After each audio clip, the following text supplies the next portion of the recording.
Welcome to the People's Playbook podcast. I'm pretty pumped about today. We have Tim Banick with us today. So Tim has been president of Integra. He has been in a leadership position for over 30 years within the food and beverage industry. And here's what's great about Tim. He is all about culture. He's about positivity. He's about leadership principles, and he's about doing the right thing at the right time to make sure people thrive, not just personally, but the business thrives as well. So, Tim, thanks for coming on today and welcome to the show. Jason, thanks for having me. Appreciate you spending some time because I know in your day you're not looking for things to do.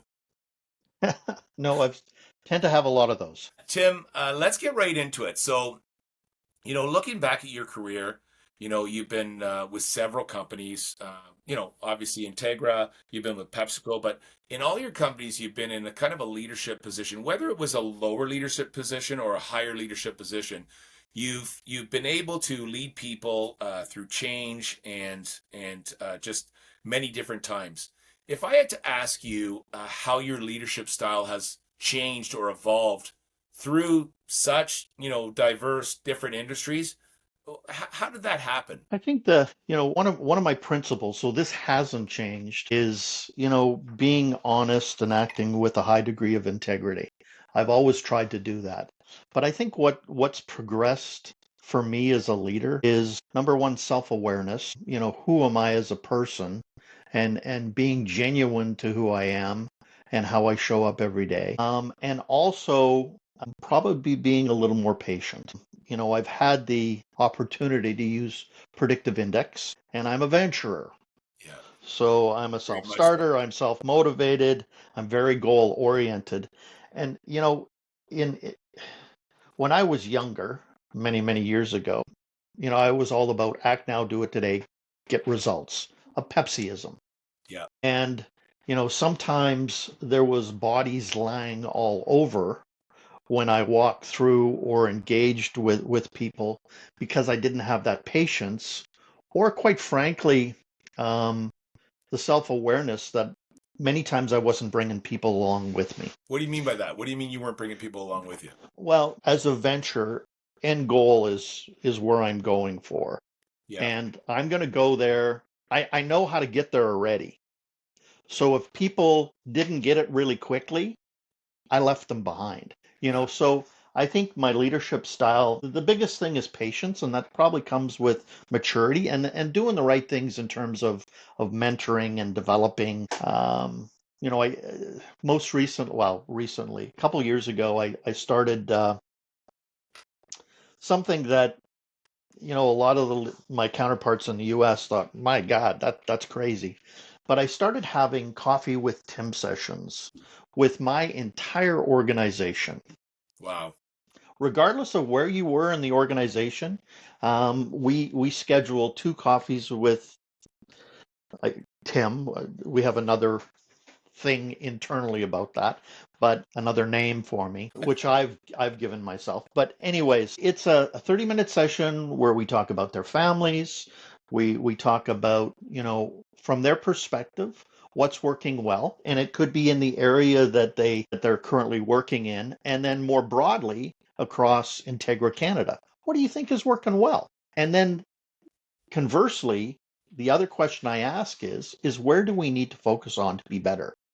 And I get such great ideas from everyone in the organization. And because I'm so action oriented, I implement the next day. So if I get some low hanging fruit from one of these coffee sessions, man, we're executing the next day.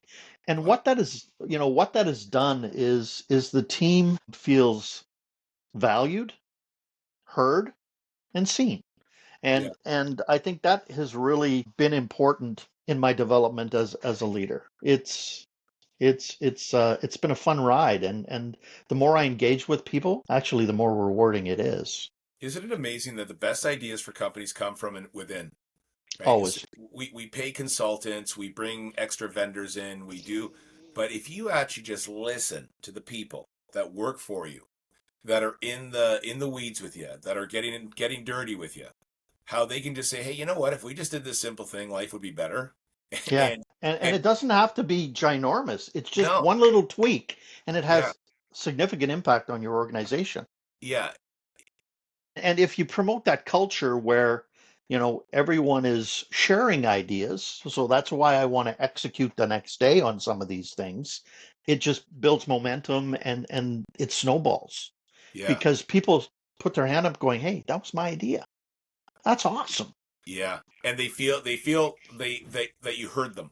You Yeah, didn't just yeah, you just didn't you actually well I'll word that a different way. You didn't just hear them, you listened to them, right? yeah, yeah. And it makes a difference. It's funny when you talked about that you move fast. And one of the questions I want to talk to you, what I wanted to talk to you about was what was one of the things you wish you learned earlier in your career, and it's obviously patience, right? hmm Um, And bringing people with me. yeah, and bringing people with you. It's when I talk to leaders around the world, they actually say something similar because when we're young, and I know you think I'm very young, but I'm not. Say that with my tongue in my cheek. When we're young, we think this is how it needs to be done, and we just move. We move aggressively and we go forward. And it's amazing when we just kind of sit back a bit and just have the patience to just reflect, ponder, digest before we move fast. It actually gets us to a better place quicker than we thought we would in the first place. Exactly. I mean, Yeah, there's the old saying, it always takes an army versus an individual, and I think, that's where engagement and collaboration and bringing people along with you really, as you said, produces great results and great benefits, and probably more quickly yeah, because you're not having to stop, step back, bring someone along the way because you've done that up front. yeah. You said Army there, which makes me think of Integra, okay? Because you lead a large team, okay? It's a large team, right? So when you lead a large team like that, how do you actually get everybody on the same page and aligned around the same mission? Because we're all different people. We all need to hear the message a different way. How do you say, hey, I value your opinion and whatnot, but this is the way we're going. How do you do that? I think number one, it's communicate, communicate, and then communicate some more with, the highest degree of integrity and transparency. Regular touch points. Other parts of Integra have been accused of having functional silos. Um, one of the things that we work really hard on is we bring the entire team together every 2 weeks.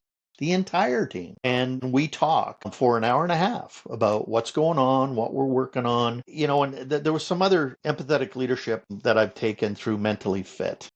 Yeah, And that has been just great for me, and I've really adopted a lot of things.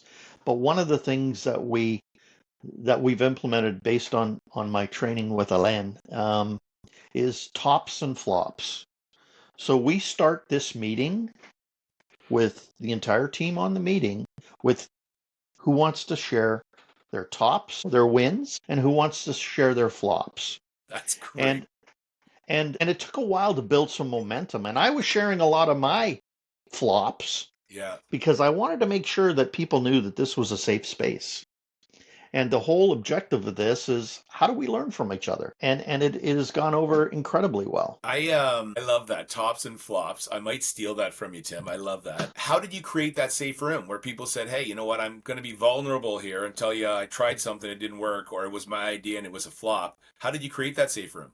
You know what? It was interesting. I've got one of my leaders on a mentorship program, and I actually met with her mentor yesterday and her. And we talked about the culture that we've been able to create. And this individual said, there was a really turning point about 2.5 years ago. We had an all Integra meeting where I brought the entire team in. We met at the Sodexo office in Burlington. And Alan at Mentally Fit challenged us to get feedback, very specific questions in terms of our team assessing us as a leader. So this was live. So Do you Menti mean being me. transparent there? Or are you talking being No, transparent? no, they actually did a survey on me as a leader, Okay.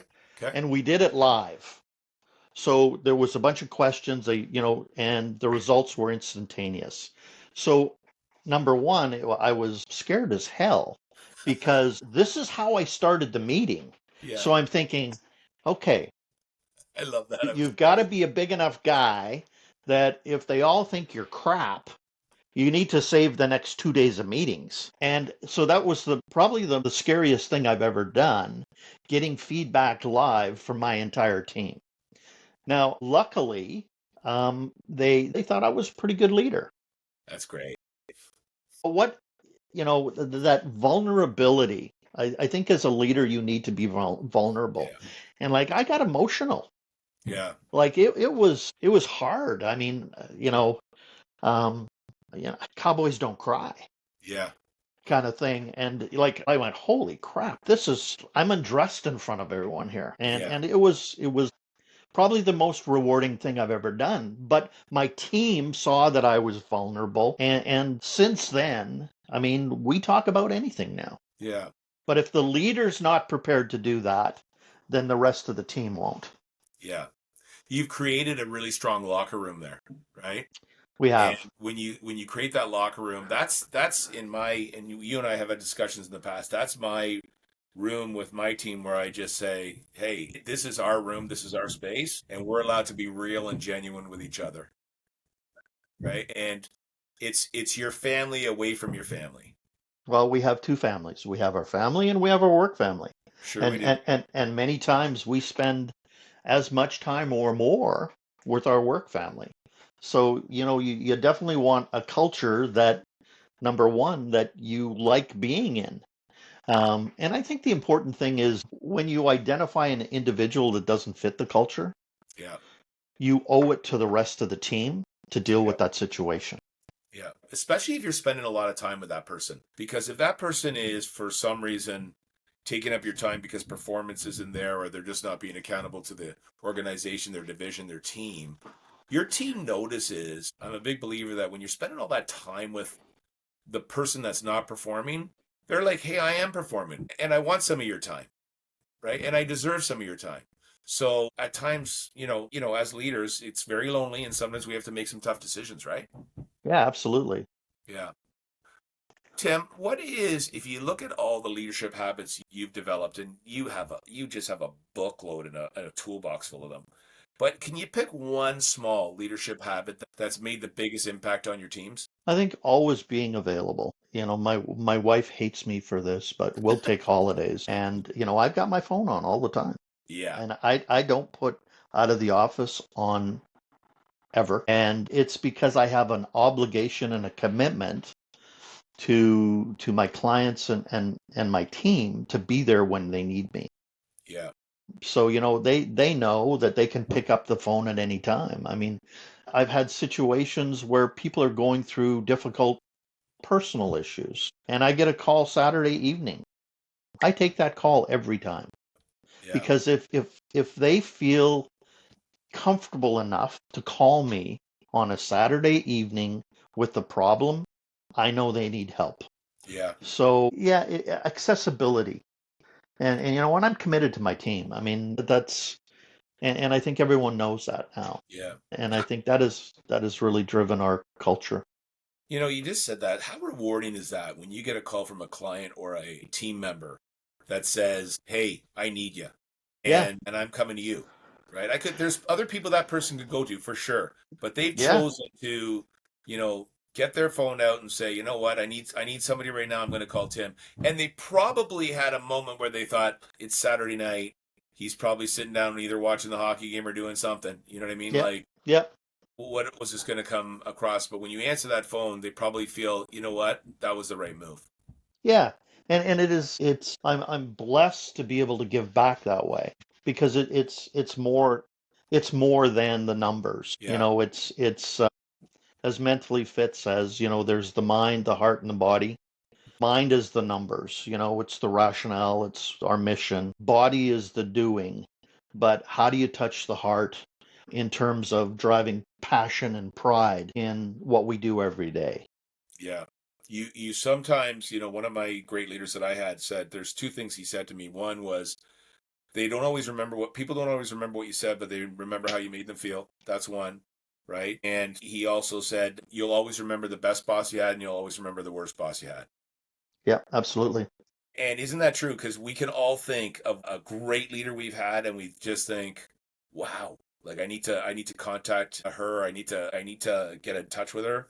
Or we can think of the worst leader and think, like, I will never do the things that he's done. But we've learned from both of them. I mean, that's the interesting thing. We've learned what to do more of and what not to do. So, you Yeah, know what, I appreciate all the people that I've had yeah, the privilege of reporting to, good or bad. yeah. Do you believe leadership, you're born as a leader, or do you believe it's learned along the way? That's a really tough question. There are leaders and there's followers. So, and again, predictive index kind of tells you where you gravitate to and how you be, your behavioral needs. You know what? I think if you have this much leadership, you can grow it to this much leadership by mentoring and training and self-awareness. So I think you can certainly become a better leader, but I think there are some people that are cut out to be leaders. Yeah, I They were agree just with you. born to be. Yeah, I agree with you. I think some people have it, it's right in their system and they're just born with it. And I Yeah, think others, I've seen other leaders come up along the way where you think, wow, well, you weren't that guy 15 years ago, and look what you've developed into, and you've actually sure. become a great leader, or you've actually. I'm a big believer in don't be a manager, be a leader, right? Absolutely. Because anyone can manage. Anybody can manage. Yeah, Yeah, anybody can do as it's well. tougher to lead. I mean, it's the whole hockey analogy. Not all great hockey players become great coaches. 100%, 100%. How do you spot future leaders within your organization? I think it's passion and attitude. You can teach skills, you can't teach passion. Yeah, so for me, it's those passionate individuals that drive to be the best that they can be. I always say, um, leadership is taken, titles are granted. What a great saying. So Say that again. Leadership. leadership is taken, Yeah, titles are granted. that's wicked. I love that.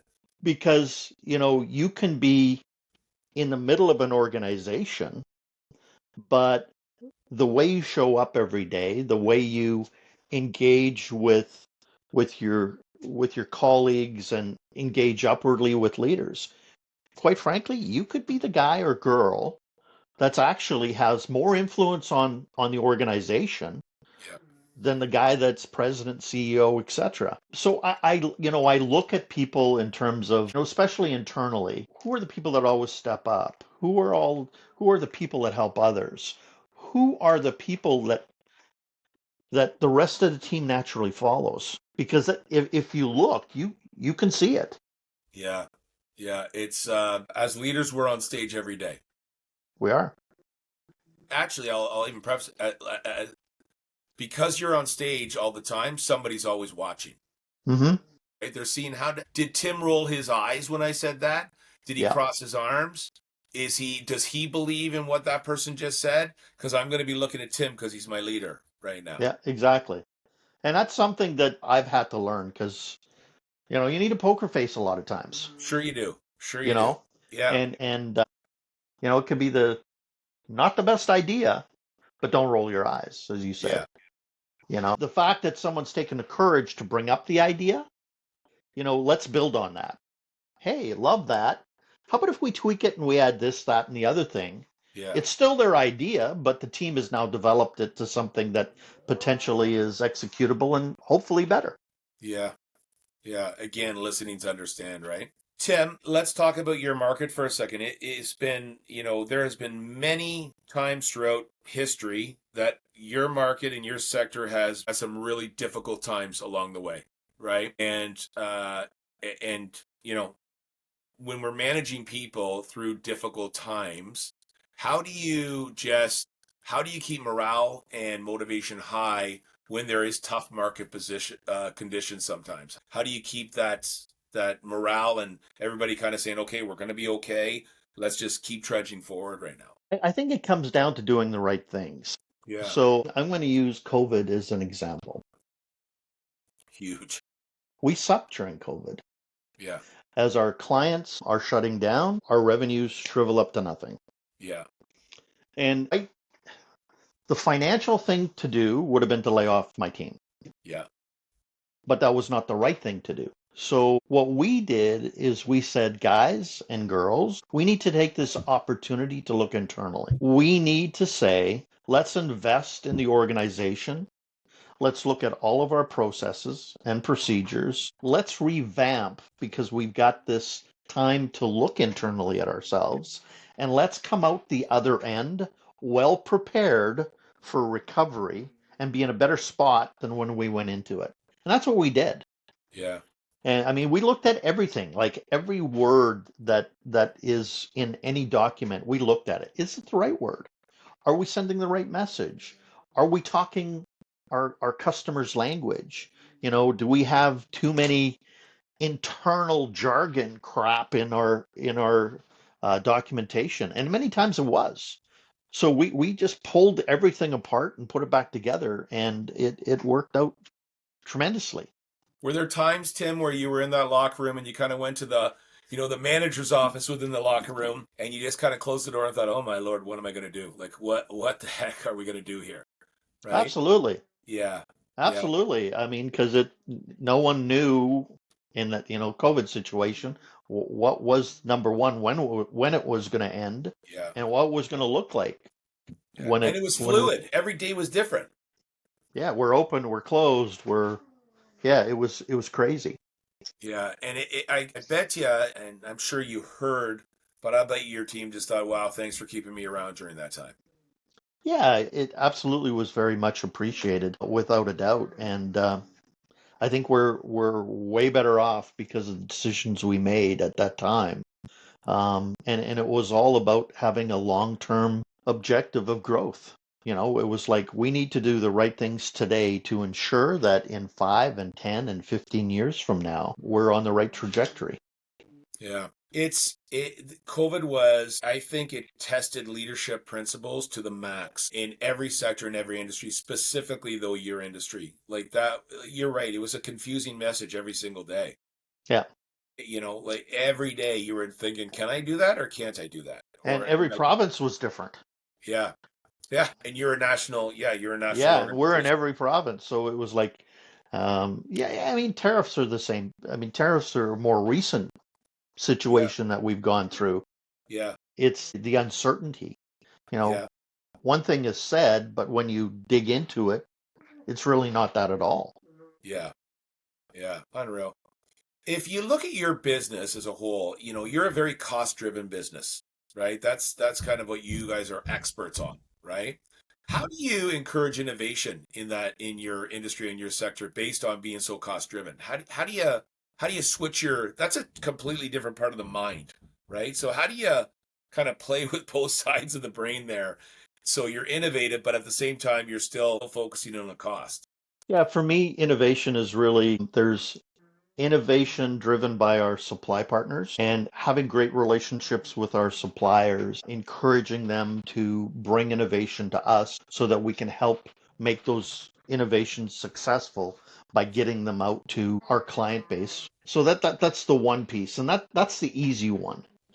The hard one for me is just because we haven't done things doesn't mean there aren't things we can't do differently. So, how do we be innovative in terms of setting up different types of relationships? And there's a couple things we're working on that are incredibly innovative, which I can't mention yet, but it's doing business differently, totally Yeah, differently. And I think those types of things. I mean, it's just challenging yourself to say status quo isn't where we want to stay. I had an old boss who used to say, "If you're not changing, you're dying." yeah, yeah. I had one boss tell me once, I told him I was nervous about something I was doing in my career. And he said, if you're not nervous, you're not living. Right? Yeah, and you don't care. Yeah, right. And he just said, use that as energy to just fuel the next thing and go from there. Right. And that stuck with me because sometimes, it's good sometimes to be a little nervous. It's good sometimes to say, you know what, I actually like this feeling. I'm going to turn that into some fuel just to make sure I'm going the right way. Yeah, I mean, it's that stress. I love stress. Yeah. Yeah. You I know, know. I I know your adventure. I know you love stress. It actually helps you get up in the morning. it's like, okay, we've got this shit storm that we got to deal with, and I'm just like I'm pumped, and I'm up at 2 o'clock in the morning thinking about solutions, so that Yeah. when I get to my desk at 7 o'clock, it's like boom, we're going. Yeah, exactly. You're ready to go. If you look at and I know leadership's not a straight line. The leadership line in the careers, it's like this, right?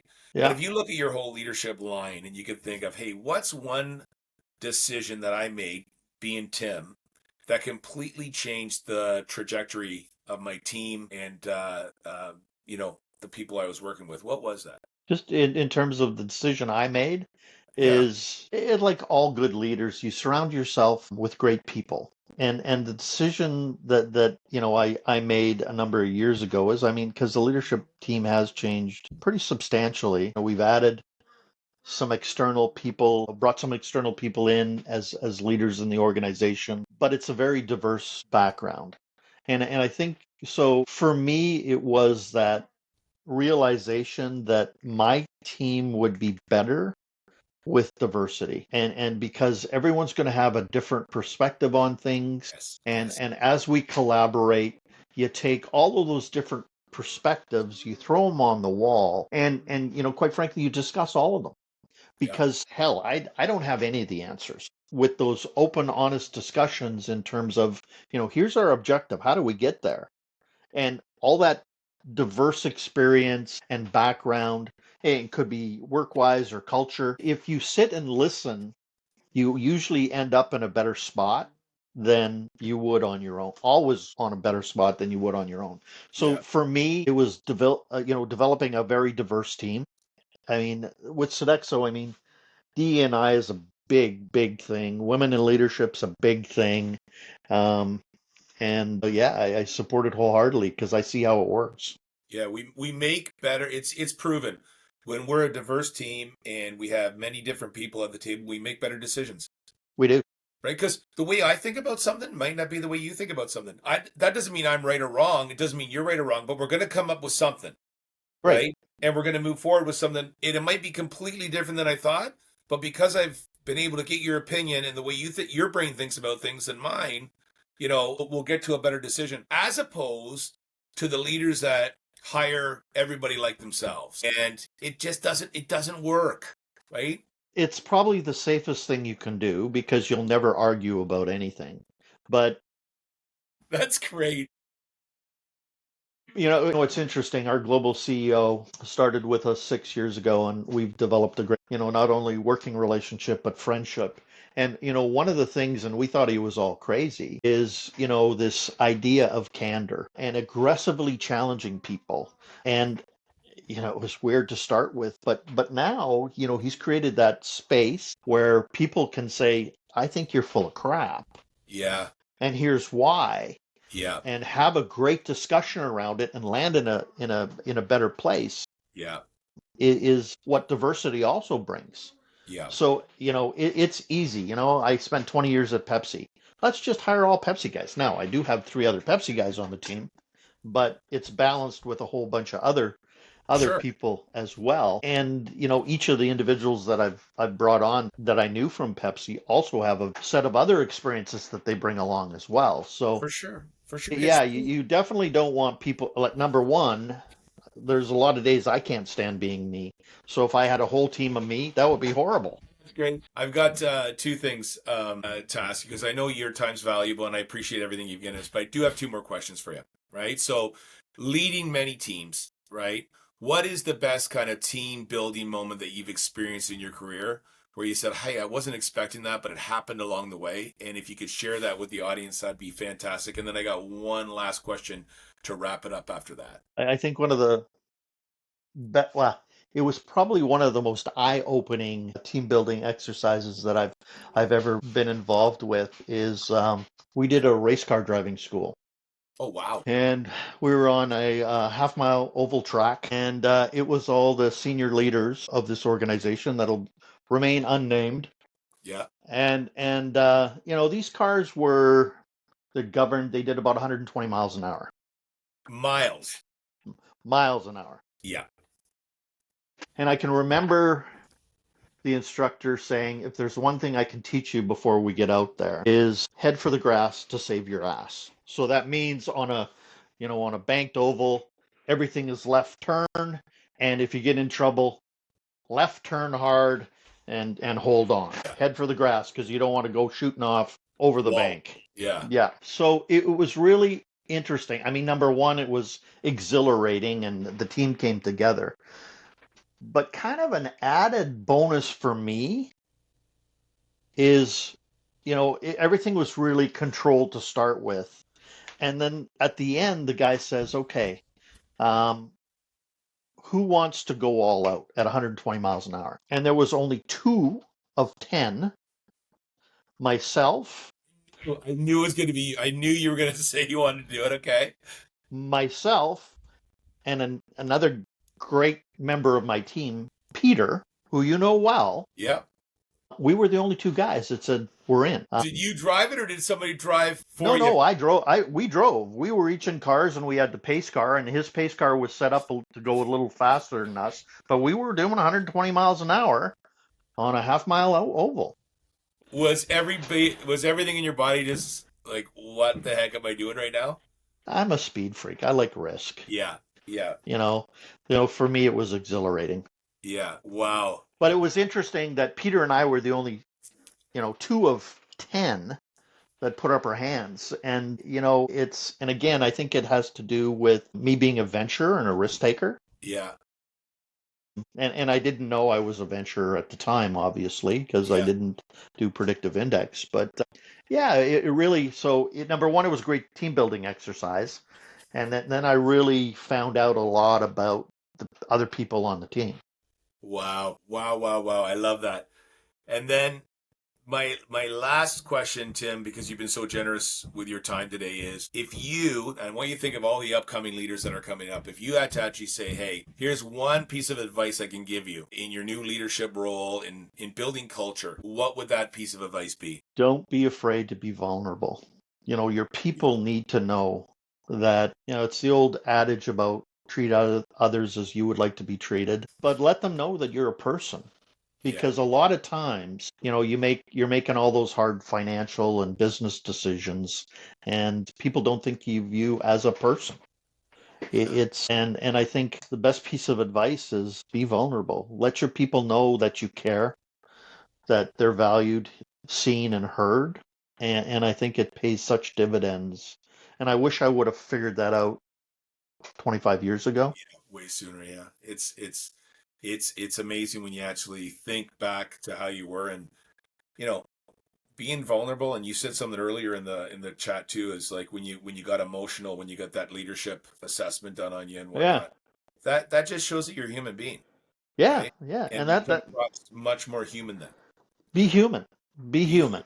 Be human. So, well, what a great message to end on. Tim, again, thank you for your time today. Your messages and your words of wisdom help other future leaders. And again, what we said earlier, we pick up little things along the way for our toolbox. And I think I myself and many of the audience have picked up some things along the way from this chat. So thank you.